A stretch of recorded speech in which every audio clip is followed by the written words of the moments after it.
Today on GNO, cheap Chinese lights and holsters. Are they just Temu trash or something special? Recently, a company called Warriorland reached out to me asking to give their products a fair shake. But be warned, just because you gave me some free stuff doesn't sway my judgment. NANI? So with that said, let's put on my oversized shirt, tighten up my belt, and let's fight for freedom with warrior spirit. We believe we can. What? Oh boy. So the choices I gave them were for a universal tack light and an outside the waistband holster for a Glock 19. Well, I got the light, but they also gave me an inside the waistband holster for a Glock 19. I am altering the deal. Pray I don't alter it any further. My first impressions of this new holster weren't that enthusiastic. It felt kind of cheap. It definitely wasn't as thick as holsters from We the People, or this expensive custom molded holster that I use for my everyday carry. The flimsiness of this holster is pretty readily apparent, especially when sticking your gun inside of it. You're creating a gap between your trigger guard and your holster.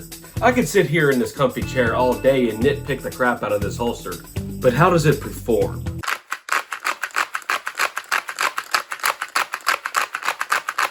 In practice, this holster had a very comfortable feel about it. It includes a little blade segment that's supposed to minimize printing, and it does so fairly well. The retention on a gun when in use can be somewhat of a mixed bag. Depending on how tight and secure you like your firearm in your holster, this can be either a big hit or a big miss. With that being said though, I had no problem drawing pretty comfortably from an appendix carry position over and over again, and it felt pretty natural. But what do other people think about it? So, with this holster, I need someone else's opinion real quick on this. Tell me what you think.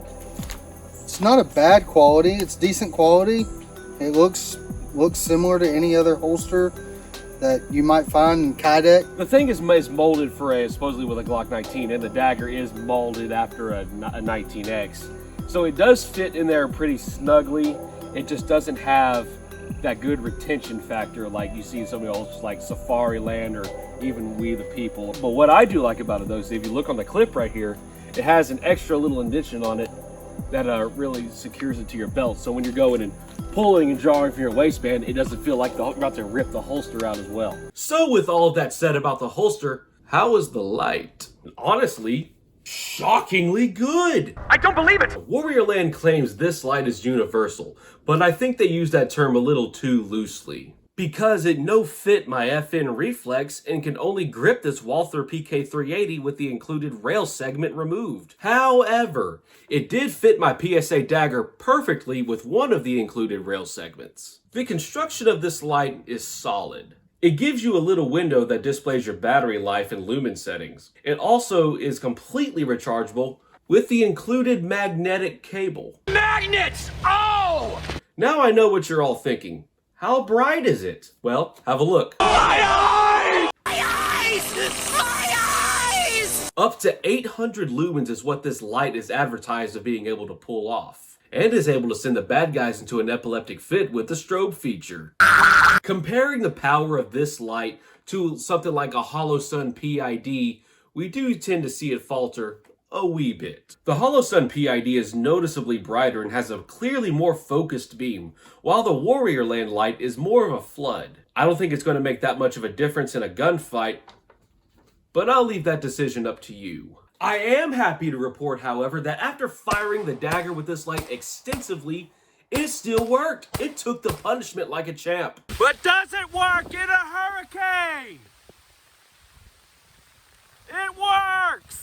It is cool that Warriorland created a bundle with this light to include a fitted holster. Most companies don't do that. Now, sadly, they didn't give me the fitted holster for this particular review, so I can't confidently confirm the fit. I have altered the deal again. Pray I don't alter it a third time. In conclusion, times are tough, and if you're a broke man like I am, then you have to find the cheaper alternative to the Surefires and Streamlights of the world. While the products that Warriorland cannot replace them, they sure can make it hurt a lot less.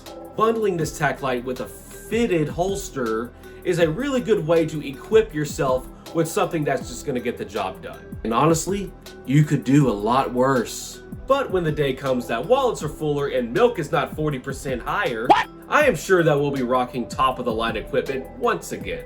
But until then, cheaper is always a viable option and always has a place in this market. Thank you for watching this video, and be sure to subscribe and support the channel through Patreon. And always remember, hugs, not drugs.